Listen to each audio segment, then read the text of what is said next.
Good evening, generals. Yes, you're no longer just listeners, at least to me. So gather close and let the flickering light of this tale illuminate the complex and ultimately tragic figure of Friedrich Wilhelm Ernst Paulus. His story is not merely one of defeat, but an enduring lesson in the profound cost of loyalty, the dangers of political pressure overriding military reality, and the tendency of history to judge a man by his final, fatal moment rather than the meticulous path that led him there.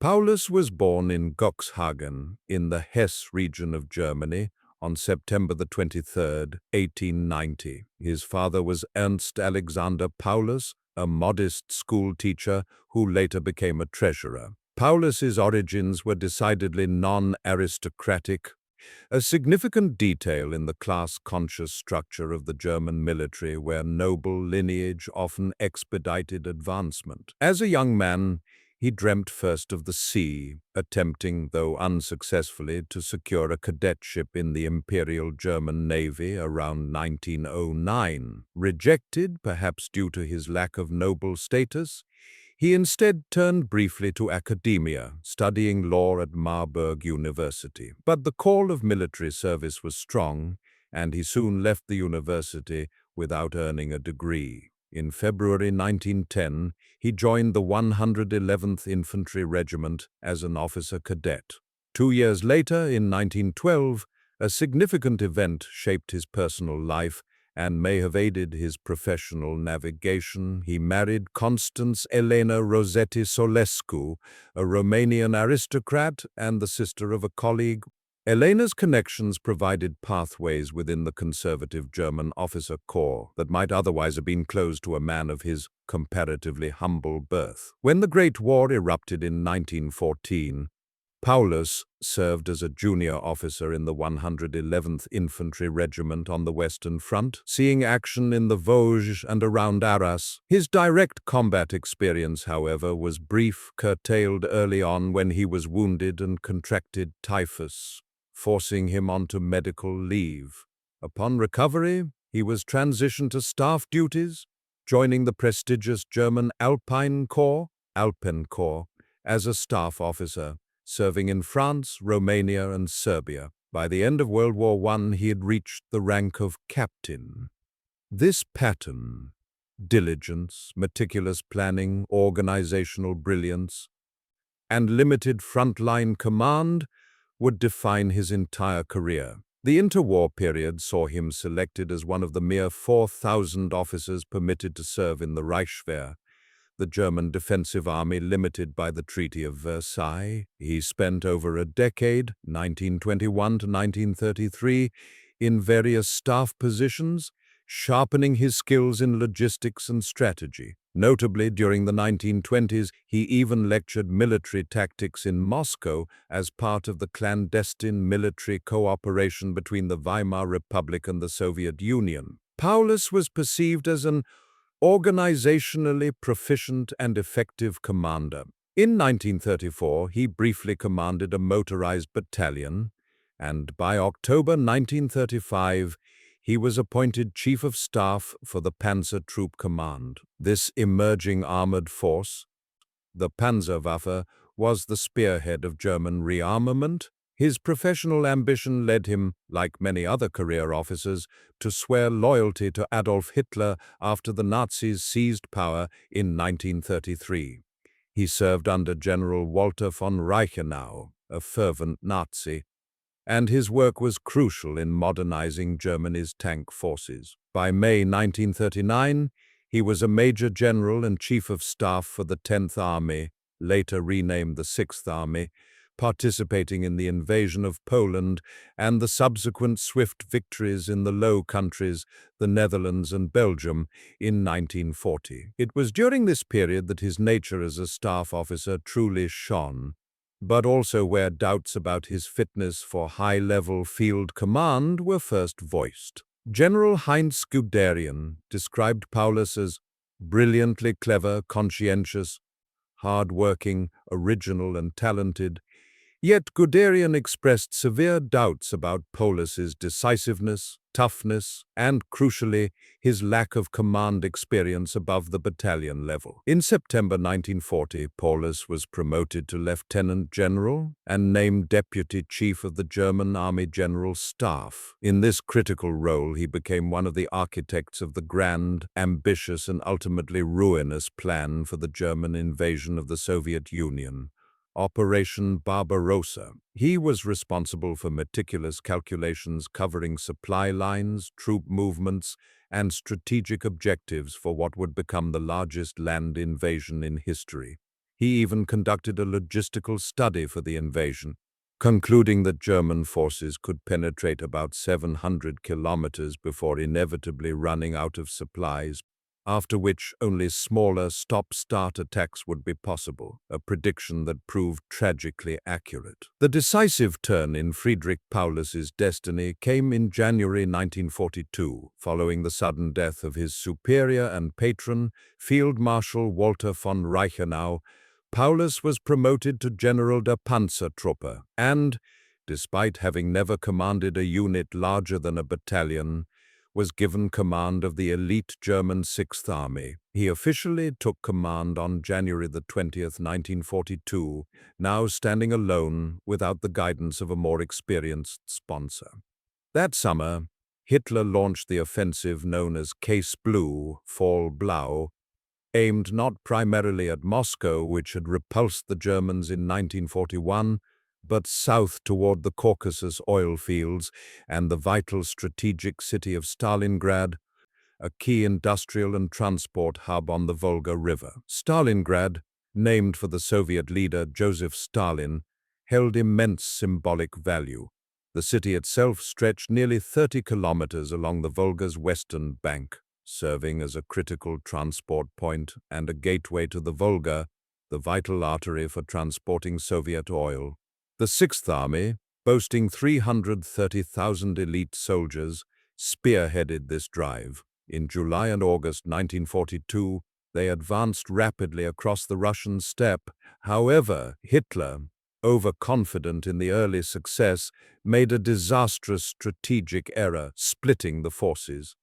He diverted the 4th Panzer Armies southward toward the oil fields of Maikop and Grozny, leaving Paulus's 6th Army to take Stalingrad alone.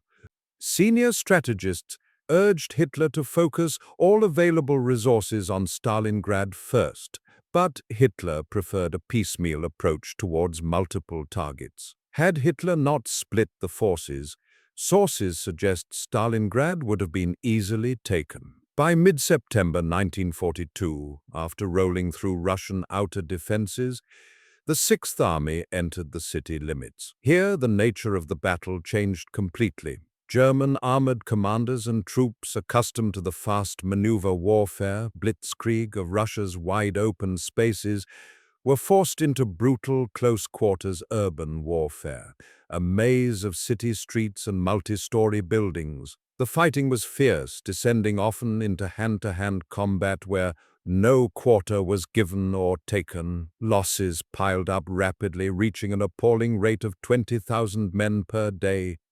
Paulus soon recognized the extreme risk and the impossibility of guaranteeing victory. However, Hitler, whose hubris demanded the capture of the city bearing his enemy's name, constantly pressured Paulus to press the attack. The battle dragged on for over 3 months. Despite horrific casualties, the Sixth Army pressed forward until by mid-October they controlled 90% of the city, pushing the remaining Soviet defenders into a broken line along the edge of the Volga River. This period tragically exposed Paulus's fatal weakness, his tendency toward extreme loyalty and lack of independent initiative. As an able, experienced staff officer, he was acting under enormous pressure within the strict hierarchy of the Third Reich, where disobeying orders was effectively treason.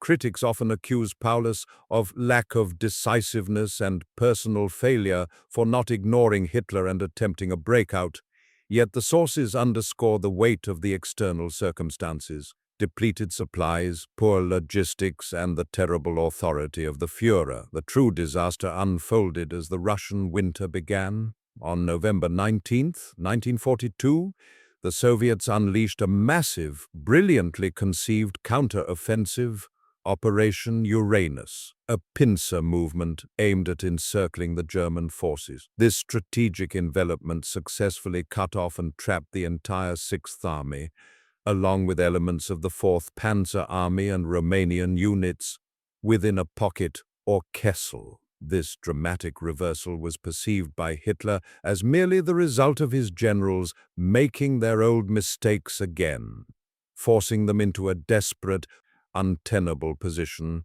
where only immediate victory could possibly redeem them. Faced with this encirclement, Paulus did not immediately request evacuation or attempt a breakout. Instead, he adhered strictly to Hitler's direct order: hold the city at all costs. Hitler's refusal to retreat was rooted in his personal belief, inspired by his own experience in WWE trenches, that a firm stance guaranteed success, ignoring logistical and tactical realities.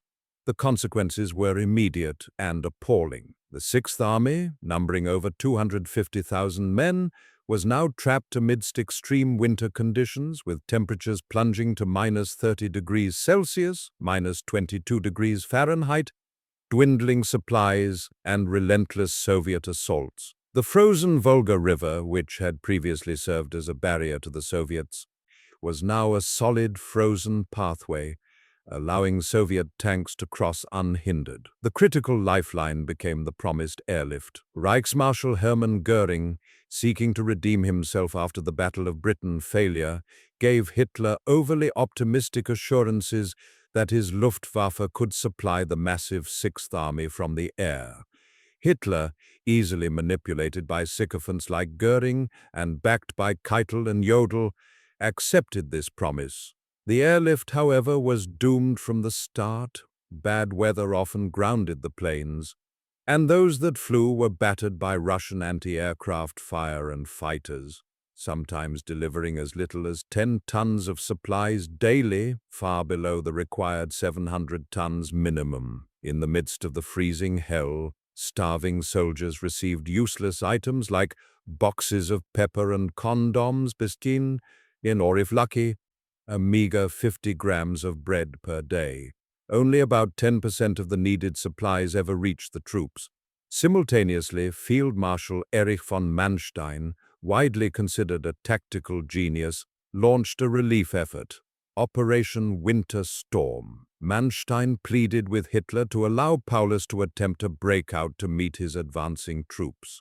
Hitler refused, insisting the Sixth Army was already being supplied and must wait for relief. Manstein's troops advanced to within 50 kilometers of the Kessel. At this point, Manstein urged Paulus to defy Hitler and break out to join him, but Paulus, convinced that his depleted, fuel-starved forces would fail the attempt, remained paralyzed by indecision and obedience. He reportedly believed his forces could only advance 15 to 20 miles an hour. Manstein's relief force eventually stalled and had to retreat to avoid being encircled itself, leaving the Sixth Army utterly stranded. Paulus, in communication with his staff, calculated the dire strategic need to hold on to tie down Soviet forces, arguing that their continued struggle prevented the Red Army from organizing a massive offensive elsewhere on the Eastern Front, thereby ensuring the stability of the German lines in the Caucasus. However, this strategy was a catastrophic sacrifice. As November bled into January, the situation became unbearable. Wounded and starving German infantrymen froze to death in sub-zero temperatures. General Kurt Zeitzler, the new chief of the Army General Staff, pleaded with Hitler, describing the appalling conditions, but Hitler was unfazed. Stalingrad was to be held at all costs. On January 8, 1943, Soviet General Konstantin Rokossovsky offered Paulus generous surrender terms: normal rations, medical care, and retention of badges and uniforms. Paulus, following Hitler's direct order, reluctantly turned down this offer. Just over 2 weeks later, on January 24th, after Soviet offensives overran the last emergency airstrip, the Russians offered a second chance. Paulus sent a personal plea to the Führer. Army requests immediate permission to surrender in order to save lives of remaining troops. He stressed that his men were without food or ammunition and that he was no longer able to command them. Hitler's reply to Paulus's desperate plea was absolute. "Surrender is forbidden," Hitler commanded. Sixth Army will hold their position to the last man and the last round, and by their heroic endurance will make an unforgettable contribution toward the establishment of a defensive front and the salvation of the Western world. To reinforce this order, and in a calculated psychological maneuver, Hitler showered over 100 field promotions on the remaining officers, elevating Paulus himself to the rank of Field Marshal, General Field Marshal, on January 30th, 1943. The message accompanying this promotion was thin but lethal. Hitler knew that no German field marshal had ever been captured alive.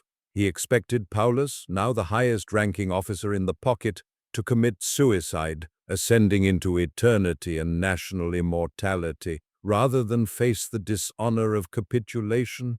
To Hitler, surrendering would besmirch the heroism of so many others at the last minute. Furthermore, Hitler's decision ensured that the propaganda narrative of the Thermopylae on the Volga, where the German forces died heroically, was maintained for the public. Paulus and his staff were huddled in the cellar of a wrecked department store command bunker. Colonel Wilhelm Adam, Paulus's aide, recorded the moment of promotion in his diary on the morning of January 31st, 1943. "Congratulations! The rank of Field Marshal has been conferred upon you. The dispatch came early this morning. It was the last one." Paulus, reading the dispatch, immediately understood the terrible choice offered by the Führer, whom he privately dismissed as a Bohemian corporal. "One can't help feeling it's an invitation to suicide," Paulus confided to his adjutant. "However, I'm not going to do them such a favor." As a Roman Catholic, Paulus was personally opposed to suicide, viewing it as a grave mortal sin. He also forbade his own soldiers from deliberately exposing themselves to enemy fire. Hours later, as Russian infantrymen approached the bunker, Field Marshal Paulus, ignoring Hitler's explicit order to fight to the last man, surrendered quietly with his surviving staff officers. He was the first German field marshal in history to be captured alive. The surrender occurred on Sunday, January 31st, 1943, marking a sullen and anticlimactic end to the battle. The remainder of the Sixth Army officially capitulated 2 days later, on February 2nd, 1943. Hitler, upon learning of the surrender, flew into a notorious rage. He mused in disbelief. "How can one be so cowardly? I don't understand it. What is life? Life is the nation. The individual must die anyway." He could have freed himself from all sorrow and ascended into eternity and national immortality, but he prefers to go to Moscow. He vowed never again to appoint a field marshal, though he would go on to appoint 7 more during the remainder of the war. The news of Stalingrad's loss had a devastating impact on German morale, casting an undeniable shadow on Hitler personally and shaking the public's confidence in a future Nazi victory. The scale of the catastrophe was staggering. Out of the original force of 285,000 to 265,000 soldiers in the Sixth Army, 165,000 died in the fighting. The Russians captured 91,000 survivors, including 24 generals. This remains the largest defeat in German military history. The vast majority of these prisoners, all 91,000 men, were marched off into years of brutal captivity in Russian POW camps, often in Siberia, where they faced starvation, disease, and forced labor. Of the tens of thousands captured, Only about 5,000 to 6,000 ever returned home to Germany years later, largely due to the appalling treatment, a stark parallel to the brutal fate dealt by the Germans to millions of Soviet prisoners. Paulus's life took another irreversible turn in Soviet captivity. Initially, he refused to cooperate with his captors. However, the utter destruction wrought by the Nazi regime, coupled with Hitler's abandonment of the entire Sixth Army, led to a profound ideological transformation. His disillusionment crystallized following the failed July 20, 1944, plot by German generals to assassinate Hitler, whose participants included friends of Paulus. He was shocked by the brutality with which the Nazis dealt with the conspirators. By August 1944, Paulus became a vocal critic of the Nazi regime. He joined the Soviet-sponsored National Committee for a Free Germany, National Komitee Freies Deutschland, NKFD. This group, composed of POWs and exiled communists, aimed to foster internal resistance and promote a post-war, non-Nazi Germany. He also joined the League of German Officers. On August 8, 1944, Paulus made anti-Nazi radio broadcasts from Moscow, urging German troops to give up fighting for Hitler, declaring, "For Germany, the war is lost. This is the position in which the country has found itself as a result of the Führer's leadership. Germany must renounce him." He signed appeals directed to the German prisoners of war, soldiers and officers, and to the German people. In Nazi Germany, these actions branded him a traitor. In retaliation, the Nazis practiced Sippenhaft, kin liability, arresting his wife and daughter. Paulus's most significant action during his captivity occurred after the war. The Soviets had held him in reserve for propaganda purposes. On February 11, 1946, during the Nuremberg Trials, the former Field Marshal made a sudden and dramatic appearance as a witness for the prosecution. His appearance in courtroom 600, officially declared dead by the Reich, caused an uproar and left a shocking impression, especially on the defendants in the dock. Goering reportedly went into hysteria, and the defendants called Paulus a traitor. The chief prosecutor for the USSR, General Rudenko, interrogated Paulus, who confirmed under oath that the attack on the Soviet Union, Operation Barbarossa, had been meticulously planned and prepared in advance, dispelling the Nazi claim that it was a preemptive strike.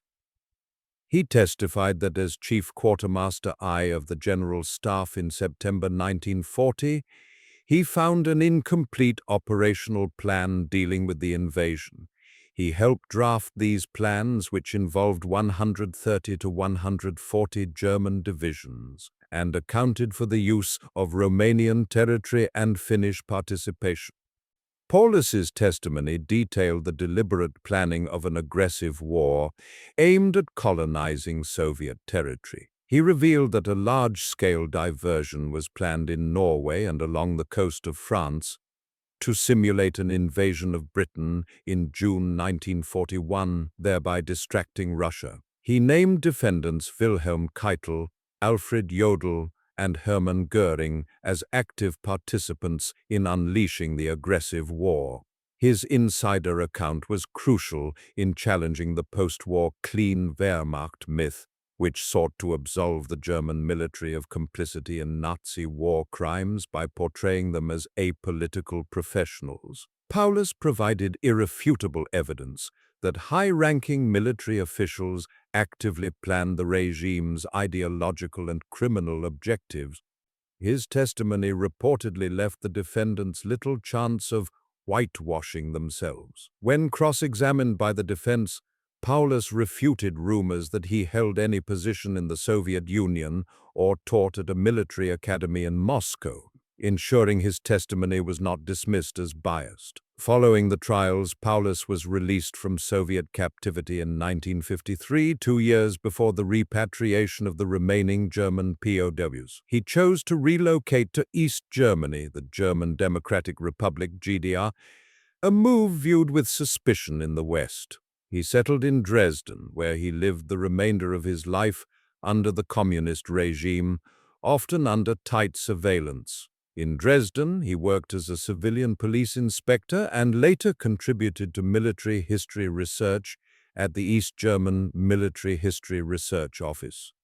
He was strategically utilized by the East German political leadership, SED, in propaganda efforts to denounce West German rearmament and integration into NATO. In 1954, during a press conference in East Berlin attended by Western journalists, Paulus criticized the political leadership of the German Empire and Nazi Germany for leading the German army to defeat in both world wars. He argued that even the best army is doomed to fail when it is required to perform impossible tasks.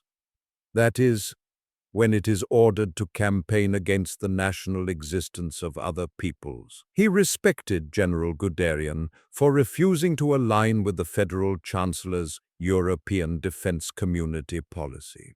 Paulus's health, likely deteriorated by the extreme stress of Stalingrad and captivity, worsened in his later years.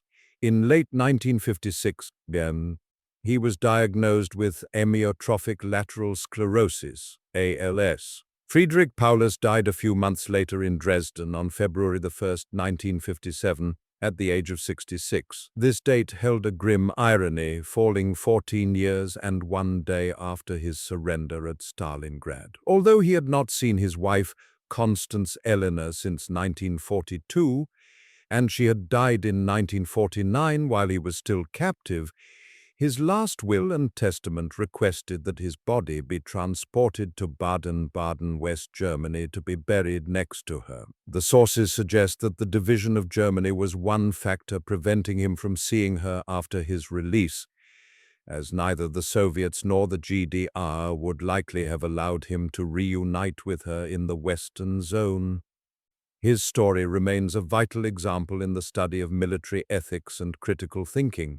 His role vividly illustrates the fundamental attribution error, the tendency to attribute his failure at Stalingrad to personal characteristics, indecisiveness, rather than the overwhelming external factors, Hitler's orders, logistical failures, extreme weather, that contributed to the defeat. His meticulous nature made him a brilliant staff officer, but ill-suited to the chaotic, initiative-demanding field command, especially when operating under an autocratic ruler who penalized failure with execution. He lacked the boldness to defy disastrous orders, a failure for which his entire army paid the ultimate price. He saved his own life and the lives of the remaining survivors of the Sixth Army by surrendering, an act that finally broke his loyalty to Hitler and allowed him to spend his last years attempting to clarify the context of the catastrophe he commanded. Let us step back into the terrifying heart of the Battle of Stalingrad, where General Paulus, the meticulously trained staff officer, found himself pitted against the chaos he was professionally unequipped to handle. His journey to command the Sixth Army, an elite unit destined for the deepest part of the Eastern Front, was predicated entirely on his reputation for organization and intellectual rigor. He lacked the necessary field command experience at the army level, a critical vulnerability noted by contemporaries like Guderian. The push into Stalingrad was part of Hitler's grand strategic gamble, Case Blue, which aimed not only for the psychological win of taking Stalin's namesake city, but, more pragmatically, to cut the crucial Volga River supply route and secure the vital Caucasus oil fields. Hitler himself saw the acquisition of oil as essential. "Unless we get the Baku oil, the war is lost," he intoned during a conversation with Manstein, prioritizing resources for the Caucasus over concentrating overwhelming force at Stalingrad. When Hitler split the forces, sending the 4th Panzer Army south and leaving Paulus to swing east, he ensured the battle would be a protracted struggle. Even though Stalingrad had been seemingly undefended for a time once the Sixth Army was drawn into the city, Paulus faced conditions entirely opposite to the blitzkrieg warfare he had helped design. The fighting devolved into brutal urban warfare, where tanks and motorized infantry were useless in the maze of ruins. Casualties mounted relentlessly, yet even as the fighting raged ferociously, so violently that men compared the city to an enormous cloud of burning smoke, a vast furnace where even animals fled the hell, Paulus kept pushing, driven by Hitler's constant interference and the immense pressure placed on him to conquer the symbolic target. The German soldiers, enduring these conditions, grimly believed taking the city would signal the end of the war. The strategic danger lay not only in the city ruins but in the overextended flanks held precariously by poorly trained and equipped Romanian, Italian, and Hungarian allies. Even before Operation Uranus, Paulus, alongside others, failed to recognize the immense Soviet buildup across these weaker Allied lines, ignoring repeated warnings. When Operation Uranus struck, the entire Sixth Army was caught flat-footed and completely surrounded. The critical choice lay before General Paulus: obey the standing order or utilize his judgment as the commander on the ground. Paulus chose obedience. He refused to defy Hitler and attempt to break out to the south, a decision his staff urged upon him immediately after the encirclement closed. They argued this was the only way to save even a fraction of the Sixth Army from certain destruction. Paulus demurred. "I will obey," he is reported to have said. This refusal to act independently, while strategically disastrous, must be understood within the context of Hitler's autocratic leadership. Hitler had cultivated an environment where military expertise was brushed aside, and failures, even temporary ones, were met with severe retribution, relieving and sometimes executing generals who showed initiative or retreat. For Paulus, disobeying the order was considered treason. The failure of the supply operation reinforced the doom of the Sixth Army. Despite Goering's boasts, the airlift was fundamentally unreliable, leaving the soldiers exposed to starvation, cold, and disease. When Manstein launched Operation Winter Storm, hoping to break the encirclement, he needed Paulus's support from within the pocket. But Paulus felt compelled to hold his fixed defensive positions, constrained by orders and the realization that his men, deprived of fuel, food, and ammunition, were likely incapable of a concerted breakout effort, estimating they could only move 15 to 20 miles. The window for an effective breakout closed quickly, compounded by the worsening weather and the Soviets' rapidly tightening grip. By the end of 1942, morale plummeted. The men, exhausted and starved, realized that the Führer had abandoned them, a sense of bitterness replacing the initial faith that Hitler would save them. Hitler, meanwhile, continued to speak of victory in Stalingrad at the beer hall putsch commemoration, maintaining a state of absolute unreality about the army's fate. As the Soviet forces tightened their grip in January 1943, destroying the last airfields and splitting the pocket in two, Paulus's position became unequivocally untenable. His appeals to Hitler, stressing his men were hours from collapse without ammunition and requiring immediate medical care, were met only with the absurd, implicit demand for suicide, masked by a field marshal's baton. Paulus's final words on the matter: "I have no intention of shooting myself for this Bohemian corporal," showed the sole act of defiance in his field command. He chose life, survival, and the minimal act of mercy to his remaining men. The surrender was anticlimactic, yet historic. The Russians, surprised to capture a field marshal, initially demanded proof of his rank. Paulus, who had not even received the proper uniform for his new rank before being surrounded, simply came out of the cellar and surrendered. Hitler, consumed by rage, saw the surrender as the ultimate failure of character.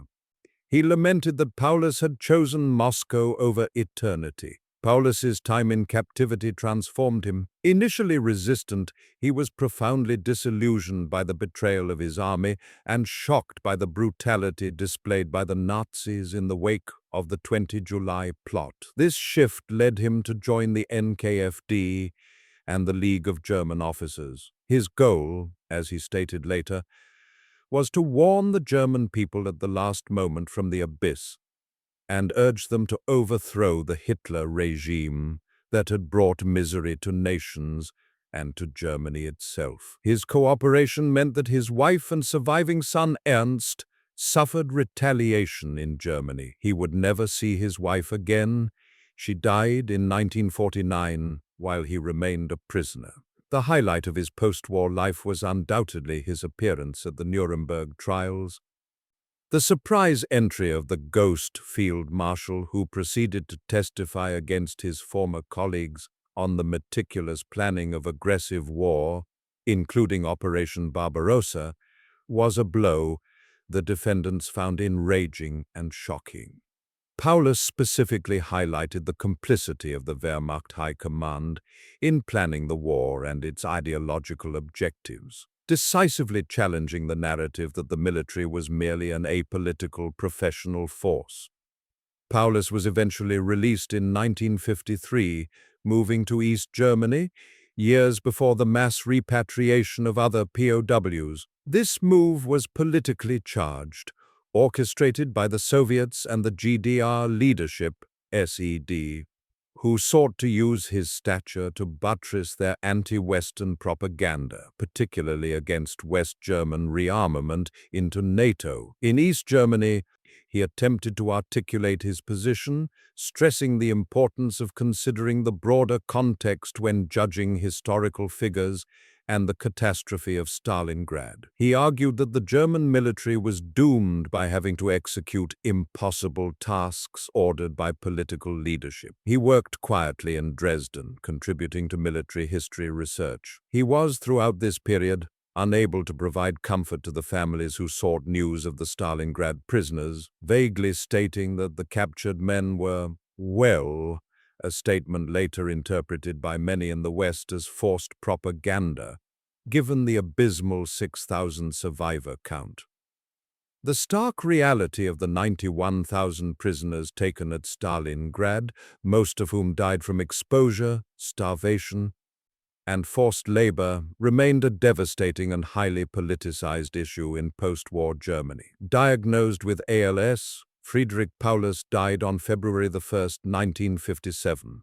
The once meticulous staff officer, whose greatest military contribution lay in calculating logistics, was buried far from the eastern battlefield where his fate was sealed, ultimately resting beside his wife in West Germany, achieving in death the reunion denied to him in life. His life stands as a sobering illustration of how, when the tide of war turns against an autocracy, generals are forced into impossible gambles, often leading to disaster because their fear of the ruler outweighs their dedication to their men.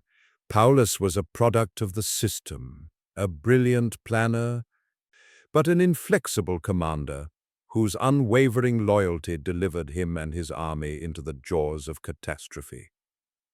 Thanks for listening to tonight's tale.